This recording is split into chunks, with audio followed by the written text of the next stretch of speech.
Bueno, hermanos, regresando con nuestra tercera clase ya en Romanos 8, versículos del 5 al 10, vamos a ver esta parte tan interesante, los consejos que ya el apóstol Pablo, después de haber pasado en el capítulo 7 por la experiencia, pues tremenda de combatir la ley del pecado en su cuerpo, de haber experimentado después la libertad. ¿Qué es lo que generalmente pasa en el caminar, en el andar del creyente? Pues salvo, después se disipula y crece algún tiempo en el Señor. Y en ese crecimiento, en ese camino hacia la madurez, hacia la imagen, a ser hecho a la imagen de Jesucristo, dice Pablo, como por el Espíritu día a día, pues va enfrentando estas batallas del capítulo 7 y Pablo pues por eso las dejó así redactadas, pues para que nos diéramos cuenta el enemigo interno, esta ley del pecado que está en nuestra carne, que está operando, y después nos enseña cómo ser libres de ellos. Pablo fue libre de ello y cada uno de nosotros podemos experimentar esta libertad gloriosa de los hijos de Dios. Y entonces pues empieza a dar consejos y aquí en estos versículos Pablo nos empieza entonces a mostrar de qué manera tenemos nosotros recursos en el Señor diariamente, en el poder del Espíritu Santo y con la cooperación propia de cada creyente, ¿verdad? Tiene que tomarse el Señor, renovar sus fuerzas en oración, en la lectura de la palabra día a día, el pan de cada día, pues es que lo alimente. Y entonces empieza diciendo en el versículo 5, porque los que son de la carne piensan en las cosas de la carne, pero los que son del Espíritu en las cosas del Espíritu. Y aquí entonces vemos esta verdad cuando dice aquí los que son de la carne, pues entonces ve de qué manera Pablo empieza pues dando enseñando y dando estos razonamientos, los que son de la carne. Esta palabra en el original es los que están en la carne. Pues aquí diferencia Pablo de la verdad de una persona sin Cristo está en la carne. Cuando él nació de papá y mamá, su alma fue puesta en la carne.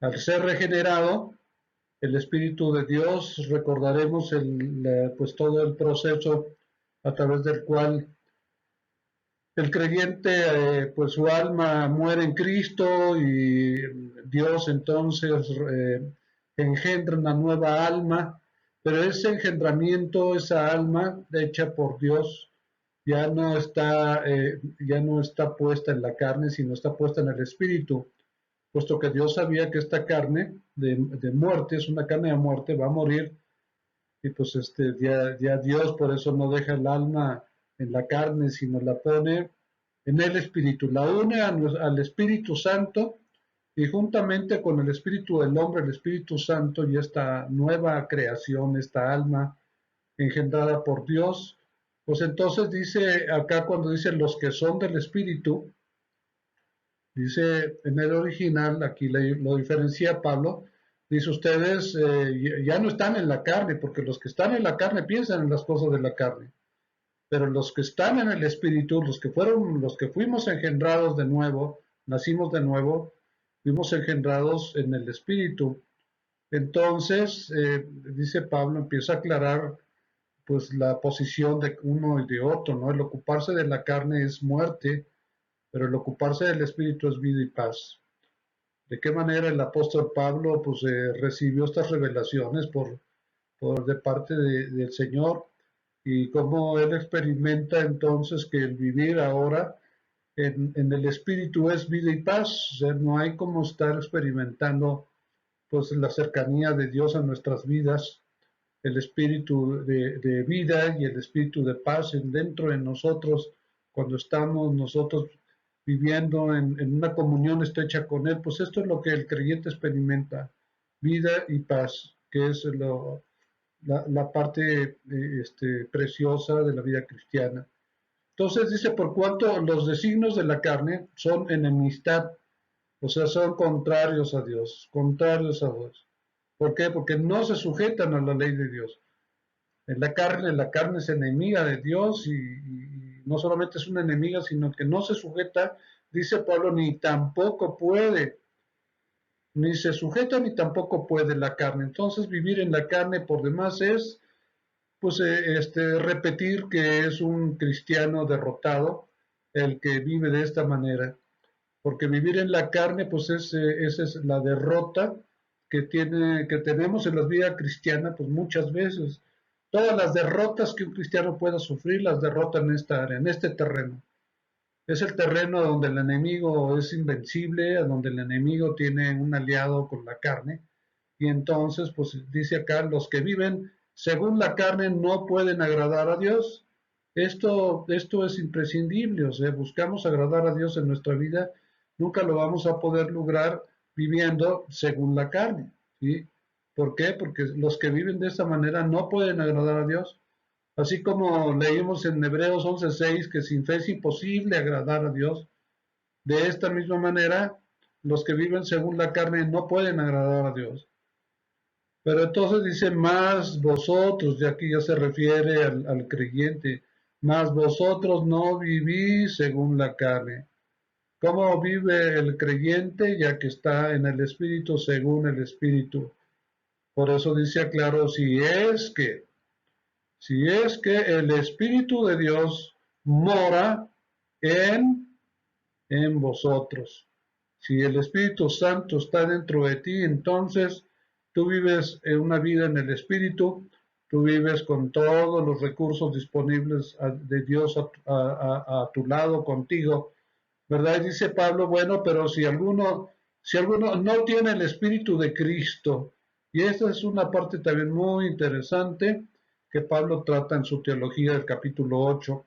Aquí habla del Espíritu de Cristo y bueno, esto nos muestra, ¿verdad? Que si, como dice Pablo aquí en el versículo 10, si Cristo está en vosotros, el cuerpo, la verdad, está muerto a causa del pecado, más el Espíritu vive a causa de la justicia. De esta manera nosotros encontramos el secreto de la victoria de Pablo y que nos las revela el Espíritu de Dios, de qué manera se le reveló a Pablo. De esta misma manera nosotros vamos encontrando la victoria en el Señor. Muy bien, entonces esta victoria que tenemos en Cristo Jesús, que nos da la vida en una realidad completa y total. Pero entonces dice Pablo, versículo 12, así que hermanos deudores somos, no a la carne, para que vivamos conforme a la carne. O sea, todas las obras de la carne son contrarias a Dios, no se someten ni se sujetan a Dios. Entonces, vivir conforme a la carne. ¿Quién vive conforme a la carne? Pues una vida conforme al mundo, o sea, el mundo vive de esta manera, conforme a la carne. Una persona que no conoce a Dios es imposible que viva conforme al Espíritu. Y esto significa llevar una vida dominada por los deseos pecaminosos, ¿verdad? De la naturaleza pecadora, o sea, la ley del pecado controla al hombre en su totalidad, en su mente, en su corazón, en su espíritu. En lugar de llevar una vida gobernada por el amor de Dios, es una vida que está controlada y que vive conforme a la carne. Entonces, nosotros tenemos que descubrir este secreto, esta vida que pues en un momento dominaba a Pablo, pero él encontró cómo la ley del Espíritu de vida en Cristo Jesús lo había liberado de esta ley del pecado. Y dice Pablo, ¿verdad? Pues una cosa con mucho sentido, pues no habéis recibido el Espíritu, este Espíritu, dice, no han recibido ustedes este Espíritu, el Espíritu de esclavitud. Este espíritu de esclavitud es el que tiene la persona que no tiene a Dios, que no conoce a Dios, está esclavizado por este espíritu y lo lleva a una vida desenfrenada, pecaminosa, perdida de destrucción. Entonces nosotros no hemos recibido y al nacer de nuevo Ya no recibimos este espíritu que teníamos antes, este espíritu de esclavitud, pues es un espíritu que somete y que controla al que vive en la carne. Entonces no hemos recibido este espíritu como para estar, dice otra vez, en temor. ¿Sí? El temor no debe de dominar a un creyente. No tenemos que temer, sino nada más, dice la escritura que debemos de temer a Dios, es al único que tenemos que temer, un temor reverente, ¿no? Entonces, si hemos recibido el espíritu de adopción, este espíritu de adopción que Dios adopta, cuando nosotros nos convertimos en hijos en hijas de Dios, este espíritu de adopción, dice, nos hace clamar Abba Padre. Esta palabra Abba Padre, que significa en el original papito, es una forma linda, preciosa de un niño de referirse a su papá, y un niño pues le dice a su papá Abba Padre, ¿verdad? Y esta Abba Padre, pues es un Abba Padre, un Padre celestial que se convierte en alguien que nos ama tanto, lo empezamos a amar como porque Él nos amó primero, y entonces llega un momento en que tu relación con Él es, pues que de esta manera, ¿no? Una manera que te encariñas tanto, tienes tanto amor a Dios, a papá, que ya en lugar de decirle Padre Celestial, pues empiezas a llamarle papito, ¿no? De lo profundo de tu corazón te nace decirle de esta manera a nuestro Padre Celestial, papito, por una estrecha relación. Tú oyes a un niño que le dice a su papá papito y entiendes pues que el papito le ha dado amor, consuelo, protección, le ha dado cariño, y bueno, la expresión de un niño hacia él es de esta manera le sale de su corazón llamarle así. Entonces dice Pablo aquí en el versículo 12, así que hermanos deudores somos no a la carne para que vivamos conforme a la carne, ¿verdad? Entonces esto no hemos recibido este espíritu de esclavitud, sino hemos recibido este espíritu de adopción, por lo cual estamos clamando dentro de nuestro ser, ¿verdad? Bueno, vemos entonces ya la siguiente parte de la lección que empieza Pablo a hablar de esta manera, leyendo el versículo Pablo. Dice, mas vosotros no estáis en la carne, sino en el espíritu. Dijimos, esta es la versión original. No estáis en la carne. No estamos en la carne, sino estamos en el espíritu. No fuimos engendrados de nuevo y puestos en la carne, como en nuestra vida anterior, antes de Cristo, sino fuimos puestos en el espíritu. Es la manera como Pablo puede describir esto, ¿verdad? Un nacimiento espiritual, nacer en el espíritu. Dice Pablo, si es que el Espíritu de Dios mora en nosotros.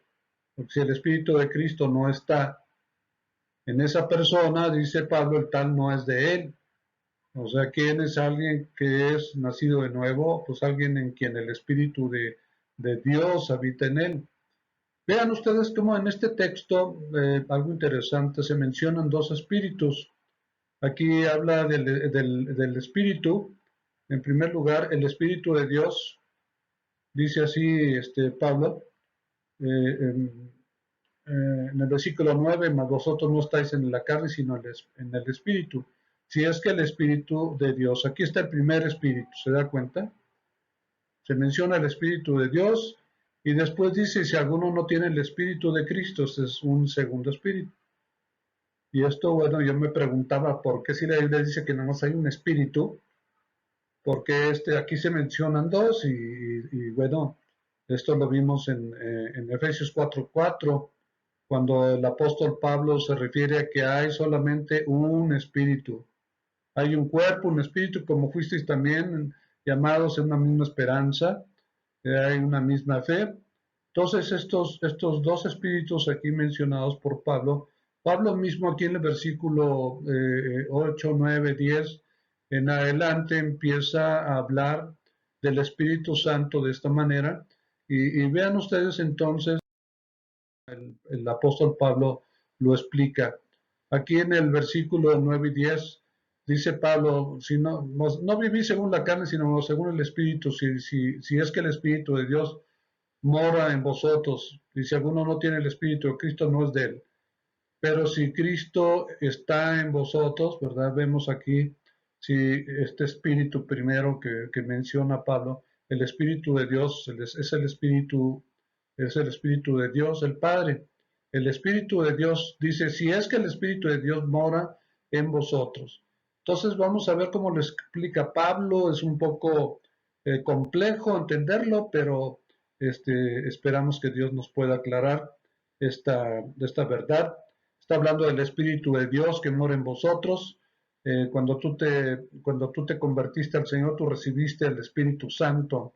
Y entonces ese Espíritu Santo, dice la Biblia, es el Espíritu de Dios y es el que mora en vosotros. Pero después dice, si alguno no tiene el Espíritu de Cristo, parece que está hablando del mismo Espíritu, le llama de dos maneras al Espíritu de Dios, le dice de esa manera, Espíritu de Dios y Espíritu de Cristo. ¿Por qué? Vamos a ver cómo lo aclara el apóstol Pablo, ¿no? Entonces vemos que el Espíritu de Dios, de acuerdo a lo que nos dice 1 Corintios 6:19, ¿cómo dice este texto? Dice Pablo, ¿o ignoráis que vuestro cuerpo es el templo del Espíritu Santo, el cual está en vosotros, el cual tenéis de Dios y que no sois vuestros?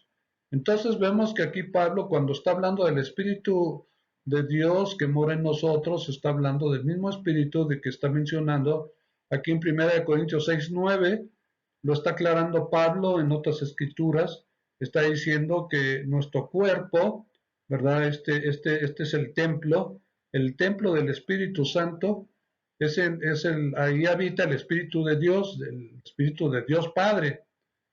Pero dice, este Espíritu de Dios Padre que habita en nosotros es el mismo Espíritu, ¿verdad?, que habitaba en Jesucristo.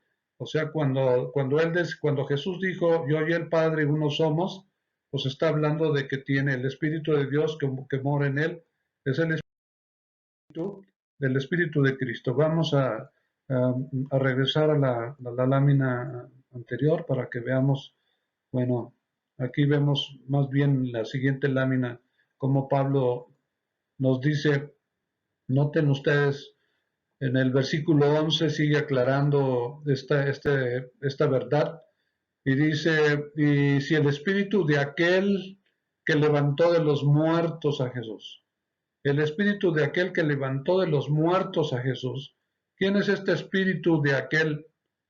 El espíritu de aquel que levantó de los muertos a Jesús, dice, si este espíritu mora en vosotros, pero pues estábamos viendo acerca de estos dos espíritus, ¿no?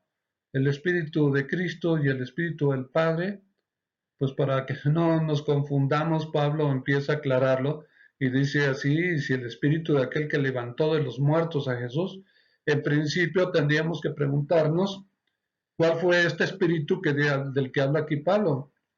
¿Cuál es este espíritu, dice Pablo, de aquel? ¿Quién es aquel? ¿Quién es aquel que fue el que levantó a Jesús de entre los muertos? Bueno, vamos a ver todos estos textos que menciona aquí el apóstol Pablo, que nos aclaran quién es aquel. ¿Quién es aquel entonces, verdad, que levantó de los muertos a Jesús? Veamos Hechos 3:15. Y en este texto dice el apóstol Pablo, y matasteis al autor de la vida, a quien Dios, está hablando de Dios Padre, a quien Dios ha resucitado de los muertos, de lo cual nosotros somos testigos. Enseguida el Hechos 4:10 dice, sea notorio a todos vosotros y a todo el pueblo de Israel, que en el nombre de Jesucristo de Nazaret, a quien vosotros crucificasteis y a quien Dios resucitó de los muertos, por él este hombre está en vuestra presencia, sano. Hechos 5:30, enseguida es que estamos acá en este texto, Hechos 5:30. En Hechos 5:30 dice, el Dios de nuestros padres levantó de los muertos a Jesús. Repito, el Dios de nuestros padres levantó a Jesús. O sea, este espíritu se está aclarando. ¿Quién es este espíritu de aquel? El espíritu de aquel. El Espíritu Santo está hablando del Padre, el Espíritu del Padre. Todos estos textos están hablando de Dios el Padre. El Dios de nuestros padres levantó a Jesús a quien vosotros matasteis. Hechos 5:30, Hechos 13:30.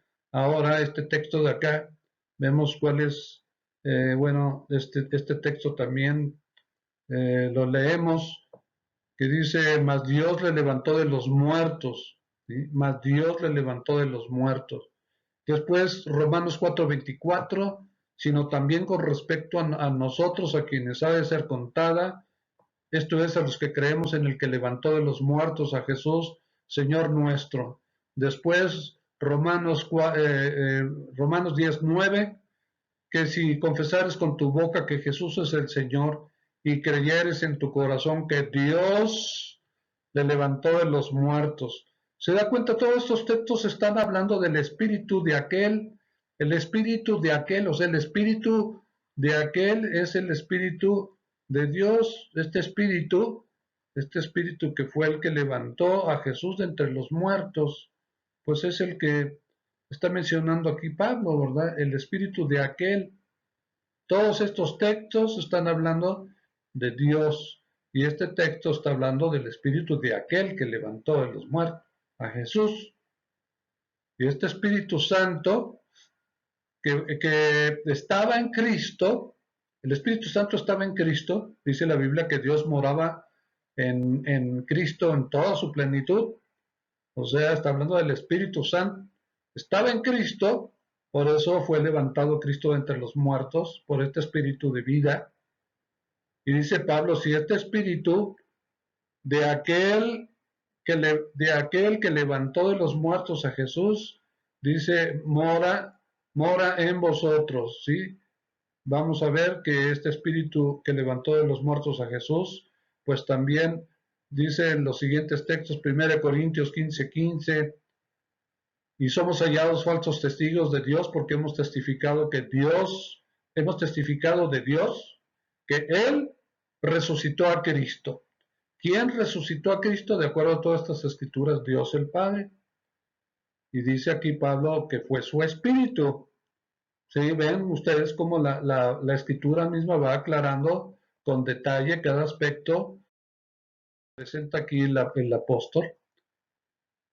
Bueno, entonces encontramos que este espíritu que moraba en Jesús y mora dentro de nosotros, Él entonces también va a resucitarnos. Este mismo espíritu es el que va a traer cuando tú partas con el Señor, es el que va a traer inmediatamente a tu alma y a tu espíritu que están junto con él, con el Espíritu Santo. Él va inmediatamente a proveerte, a darte el espíritu neumático, el cuerpo neumático con el que también resucitó Cristo.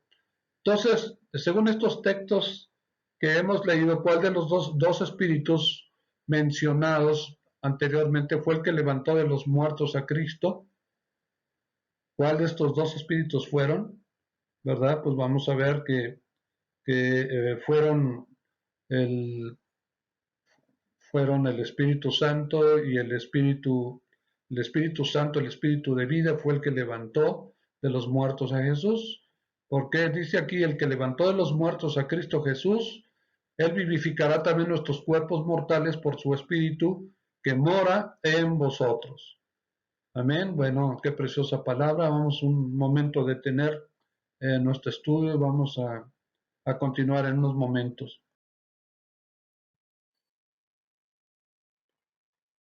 Bueno, hemos estado analizando el espíritu que moró en el Señor Jesucristo, de qué manera este espíritu de vida, este Espíritu Santo que moraba en Cristo, pues fue el que levantó de los muertos a Jesús, y este Espíritu Santo que mora en nosotros, ¿verdad? Dice Pablo, este Espíritu que levantó de los muertos a Jesús, y Él mora en vosotros, entonces el que levantó de los muertos a Cristo Jesús, ¿qué dice que hará en nosotros? Vivificará también vuestros cuerpos mortales por su Espíritu que mora en vosotros. El Espíritu Santo que mora en vosotros lo aclara el apóstol Pablo, fue este espíritu de aquel, cuando hacíamos esta pregunta anteriormente, ¿quién es este aquel que menciona Pablo aquí? El espíritu de aquel se está refiriendo al espíritu de Dios el Padre, ni más ni menos. Entonces, pues esta es una hermosa verdad que nos descubre el Señor. Todos estos textos, vemos de esta manera, proseguimos mostrando, bueno, la realidad, ¿verdad?, de este hecho, de qué manera el Espíritu de Dios el Padre entonces va a traer a nuestras vidas, pues esta vida, este vivificar, que también explicamos anteriormente, de qué manera Dios va a animar, va a fortalecer nuestras vidas. Bueno, ya en el versículo 16 empieza Pablo, comienza diciendo, somos hijos de Dios ahora, ¿no? Son palabras de vida, palabras de esperanza. Somos hijos de Dios, o sea, considérate ya, pues el ser más privilegiado en esta vida, al ser un hijo de Dios, tiene la herencia juntamente con todos los santos, tenemos por herencia la vida eterna. Y dice el versículo 17, somos herederos de Dios también y coherederos con Cristo. Y va hablando aquí el apóstol Pablo del versículo 16 al 23, vuelve otra vez a darnos palabras de esperanza de vida, la vida eterna. Empieza Pablo otra vez, vuelve a esta verdad del capítulo 4 de la esperanza que tuvo Abraham, la esperanza contra esperanza, que lo hizo ser el padre de la fe. Y estas palabras de esperanza pues fortalecen nuestra fe de una manera preciosa, ¿verdad? Nos lleva pues a un estado de seguridad, de paz, de bendición, de alegría. Y vamos a leerlas. Desde el versículo 16 dice, el Espíritu mismo da testimonio a nuestro espíritu de que somos hijos de Dios. Esta palabra, fíjese, pues es un hecho verdadero, ¿verdad? Es un hecho glorioso ser hijo de Dios. Imagina si el hijo de los hijos de Trump o los hijos de cualquier presidente en el mundo se sienten pues que no caben, que no hay lugar que puedan caber. Imagínense un hijo de Dios sin este orgullo y esta vanidad, solamente de dar gracias y estar con una gratitud y un agradecimiento a Dios de por vida, por toda la eternidad. Gracias por haberme escogido para ser un hijo tuyo, Padre mío, ¿verdad? Pues qué inmerecedero, ¿verdad? Una gracia que no merecíamos. Pues dice Pablo, aquí somos herederos, somos hijos de Dios. Y dice el versículo 17, y si hijos, y si hijos, también herederos. No solamente somos hijos, sino también herederos, herederos de Dios y coherederos con Cristo. Vea usted, esta oración había en Pablo en su corazón cuando en Efesios 1, allá por el versículo 17 en adelante, él emite una oración a Dios pidiéndole para que los creyentes de Éfeso pudieran recibir sabiduría y revelación para que ellos conocieran la esperanza a la que habíamos sido llamados y la herencia que tenemos como hijos de Dios. O sea, pocas veces quizás has reparado, has pensado y has realizado, pues que eres heredero de Dios, o sea, te espera una herencia, pero una herencia eterna. Aquí los herederos de fortunas y de tronos, de riquezas, de posesiones, pues les dura, ¿cuánto les puede durar? Nada más 60, 70 años de vida, si bien les va y que digamos que los puedan así como que disfrutar del todo, pues con tanta enfermedad, con tanto ladrón, con tanta gente que quiere aprovecharse y que quieren verte la cara, cuando tienes dinero son tus amigos, cuando lo pierdes como al hijo pródigo, pues se desaparecen. Pero aquí vamos a tener esa herencia imperecedera, inmarcesible, incontaminada, eterna, y vamos a ser coherederos con Cristo, o sea, juntamente con puros hijos de Dios, personas que igual que tú heredarán juntamente pues todas las riquezas y la herencia que Dios nos tiene preparada. Dice Pablo, si es que padecemos juntamente con Él, esto es meramente una manifestación, pues que sin lugar a dudas todo hijo de Dios pasa por esto y muchos, inclusive al principio, se preguntan por qué si antes de Cristo no padecía tanto ahora como soy, ahora después de que me hice cristiano padezco tanto, ¿no? Pero pues esto, dice Pablo, nos muestra esto porque hay un enemigo, hay una ley del pecado, hay un mundo contrario, hay un diablo que se opone a ti, que está haciéndote la vida pesada, la vida cristiana, pues que tú padezcas, que seas, estés afligido, etcétera. Entonces, para que juntamente con Él, ¿con quién? Con Cristo, ¿no? Para que juntamente con Él seamos glorificados juntamente con Él. Y bueno, esto que nos muestra eh, aquí el apóstol Pablo son palabras de esperanza.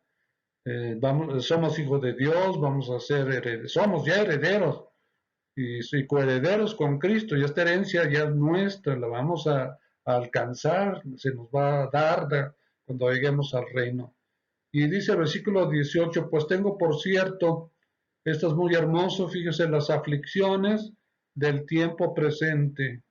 Hay aflicciones en tu vida en estos momentos, pues el mundo cristiano está en aflicción, o sea, todas las iglesias en el mundo entero pues está en aflicción, pero pues todas estas aflicciones, la verdad, dice Pablo, no son comparables con la gloria venidera, esta gloria que viene, ¿sí? Dice Pablo, cuando las compara la gloria venidera con las aflicciones del tiempo presente, dice, no son comparables, o sea, no puedes comparar las aflicciones por las que estás pasando en esta vida, por muchas que hayan sido, y que tengas ahorita y que vayas a tener en el futuro, no se comparan, dice Pablo. Pablo ya está consciente, ya entiende, ya conoce acerca de esta gloria venidera, pero esta gloriosa gloria venidera, dice Pablo, no es comparable ninguna aflicción por la que el creyente esté pasando, que en nosotros ha de manifestarse, en nosotros ha de manifestarse pronto, ¿verdad? Esta gloria venidera. Y el versículo 19 dice, porque el anhelo ardiente de la creación es aguardar la manifestación gloriosa de los hijos de Dios, la manifestación gloriosa de los hijos de Dios. ¿Verdad? Qué hermosas palabras de esperanza para que en medio de tus aflicciones, pues empieces también a poner tus ojos en la palabra de Dios y que los quites de las circunstancias y que recibas de Dios este aliento, esta manera en que el Espíritu Santo prometió que iba a vivificar nuestro cuerpo mortal, nos iba, ¿verdad?, a dirigir a palabras de vida, al pan que nos dé, que sacie cualquier hambre interna o sed que tenga tu corazón, tu espíritu, tu alma. Entonces dice aquí, porque la creación fue sujetada a vanidad, no por su propia vanidad, sino por causa de que la sujetó en esperanza. Dios en su soberanía y en su poder fue el que hizo esto, ¿no? Por causa de que la sujetó en esperanza. Vean ustedes, sigue Pablo con estas palabras de esperanza hermosas. Versículo 21 dice, porque también la creación misma será libertada de la esclavitud de corrupción. Y estas palabras que usa aquí el apóstol también indican algo hermoso, dice, a la libertad gloriosa. ¿De quién? De los hijos de Dios. A mí me encanta referirme a esta parte del texto de aquí de 8:21. La libertad gloriosa de los hijos de Dios. Esta libertad es la que ha estado Pablo mencionando desde el versículo 1, cuando dice que el Espíritu de vida nos ha libertado de la ley, del pecado y de la muerte. Nos ha libertado. Esta libertad, cuando Jesús dijo, conocerás la verdad y la verdad te hará libre. Esta verdad que expresa Pablo de cómo podemos ser liberados de la ley del pecado, de qué manera tú viviendo, sujeto, sometido, de manera obediente, voluntaria al Espíritu de Dios que está dentro de ti, puedes tú mantenerte en esta libertad gloriosa. Es glorioso, o sea, cuando un creyente vive en libertad, que no lo puede sujetar o someter o encadenar ningún vicio, ningún pecado, tendencias pecaminosas, es gloriosa la libertad que experimenta, ¿no? Porque dice Pablo, sabemos que toda la creación, fíjese, la creación gime a una, toda la creación, los animales, las plantas, todo lo creado, y está con dolores de parto hasta ahora. O sea, ¿cómo son los dolores de parto? Imagínense la naturaleza, lo que ha padecido y ha sufrido a consecuencia del hombre, cómo el hombre ha talado los bosques, ha contaminado los mares, el cielo, la atmósfera, han matado animales, nada más por sumo gusto, de que por una, sea, de cacería, al África, a lugares a matar venados, conejos que lo hacen no por comer como lo hacen otros animales, y por el gusto nada más que se dan de tener buena puntería y sentirse pues, superiores, ¿verdad? En un momento dado a mucha gente o a los mismos animales. Entonces, la misma creación gime a una, pero dice, y no solo ella, no solo ella gime, sino que también nosotros mismos, que tenemos las primicias, los primeros en haber recibido el Espíritu Santo. Aquí se está Pablo refiriendo a él, a todos los que en Pentecostés recibieron las primicias, cuando vino el Espíritu Santo, recordarán, pues todos los que en este momento son ya nacidos de nuevo, antes de la cruz, del Calvario, pues el hombre no nacía de nuevo, ¿verdad? Sus pecados solamente eran tapados, cubiertos con la palabra kafar, hebrea, que es la palabra que usan cuando cubrieron el arca para que no se metiera el agua, escapar en el hebreo. Y esta palabra hebrea, capar, pues dice también es lo que tapa, lo que tapó los pecados de todos los que morían sin nacer de nuevo, ¿verdad? No podían pasar por el proceso todavía de la justificación. Dios tomaba como justos, ¿verdad? La fe de ellos manifestada en obras, pero era una fe verdadera en Dios como la que dice que tuvo Abraham, creyó a Dios y le fue contado por justicia. Pero solamente después del Calvario, cuando Cristo lleva a cabo la redención, todos los que a partir del Calvario en adelante tienen, pues, ponían su fe en el Señor Jesucristo y en su obra y creían a Dios, sus palabras y el Evangelio de la gracia. Entonces, ¿qué pasaba? Pues nacían de nuevo, los hacía pasar Dios por el proceso eh, que hemos descrito en Romanos 6, el proceso de la justificación. Entonces, dice Pablo, nosotros también, como la misma creación, ¿verdad? Nosotros que tenemos las primicias del Espíritu, dice Pablo, también gemimos dentro de nosotros mismos esperando. ¿Qué cosa es lo que dice Pablo que están esperando aquí? La adopción, la redención de qué cosa? De nuestro cuerpo.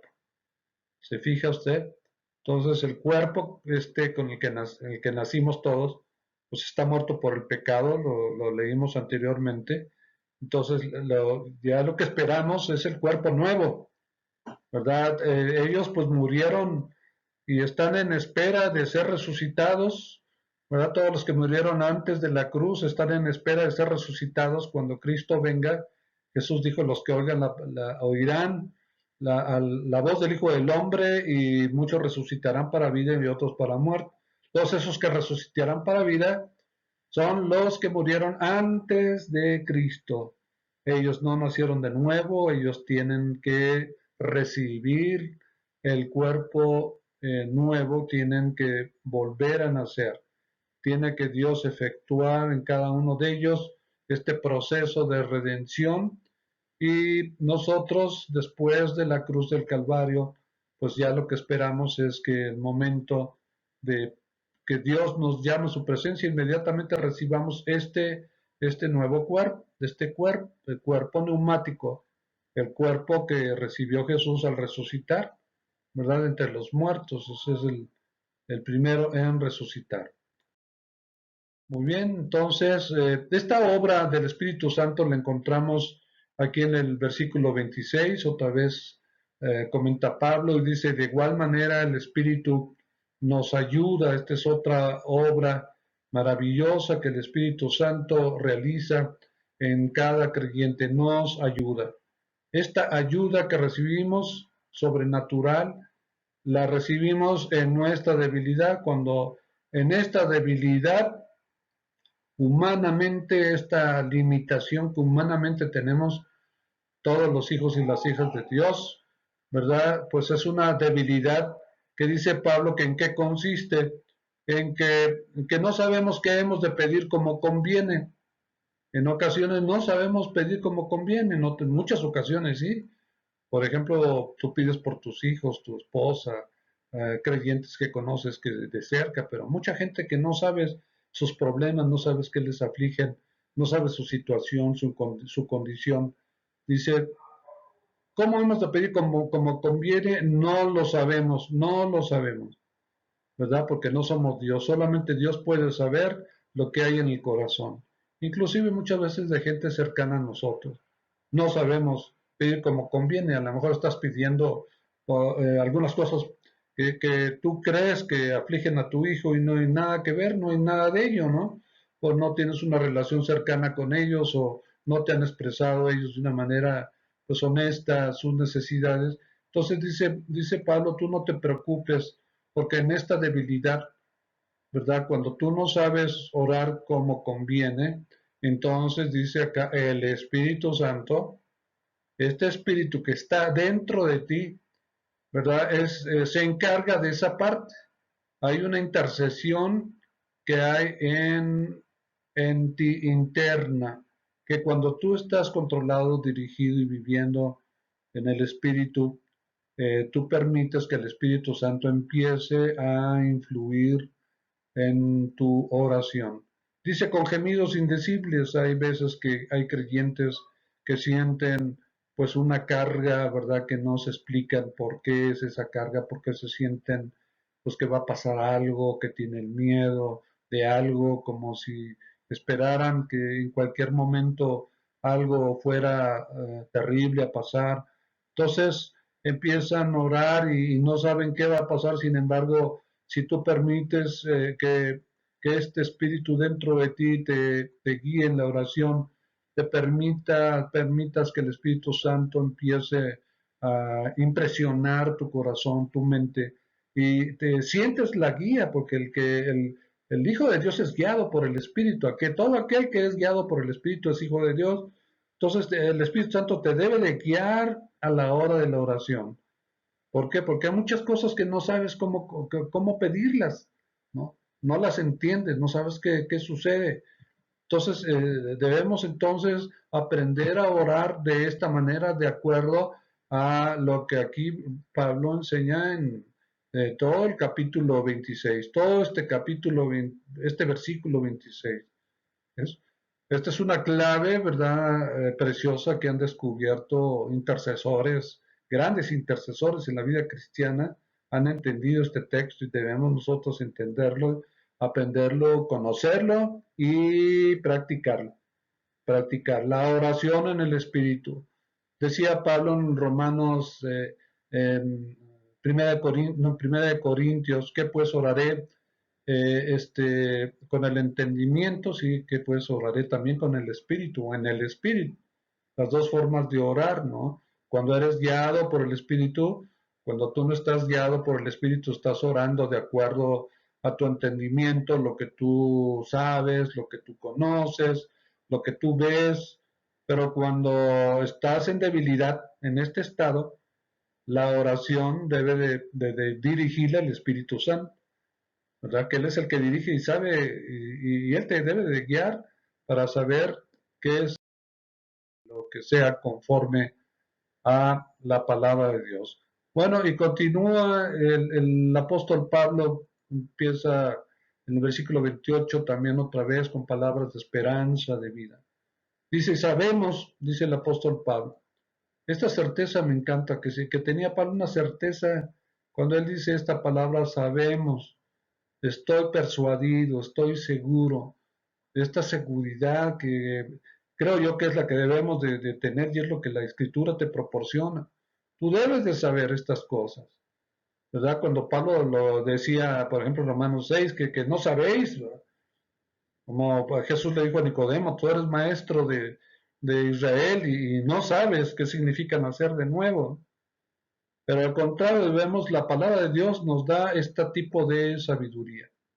Y sabemos, dice Pablo, ¿qué cosa? Que a los que aman, aquí usa esta palabra Pablo, los que aman a quien, a Dios, que dice todas las cosas. No ciertas cosas, no algunas cosas, sino todas. Vean cómo lo recalca el apóstol Pablo. Dice claramente, sabemos que los que aman a Dios, todas las cosas. ¿Qué pasa? ¿Qué pasa cuando hay crisis? ¿Qué pasa en situaciones como las de ahorita? El virus y llorar de mucha gente que cae, ¿verdad?, pues, contagiadas. Y esto supone a muchos creyentes muchas cosas, pero esto nos tiene que dar una seguridad, aunque no entendamos, porque no andamos por vista. Usted aprenda a andar por fe, de acuerdo a que la palabra de Dios nos dice. Y pase lo que pase, lo único que debes de saber, como dice Pablo, sabemos que todas las cosas, a los que van a Dios, todas las cosas, ¿qué cosas? Les ayudan a qué? A bien, ¿se fija? Qué tremendo, les ayudan a bien.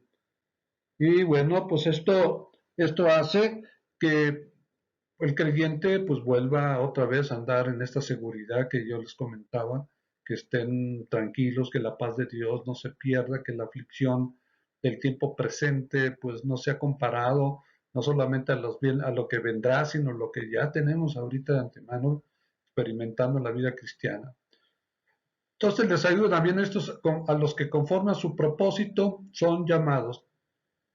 Bueno, vamos a tener aquí también otra pequeña pausa y vamos a esperar en este descanso. Nos vemos enseguida en los siguientes minutos.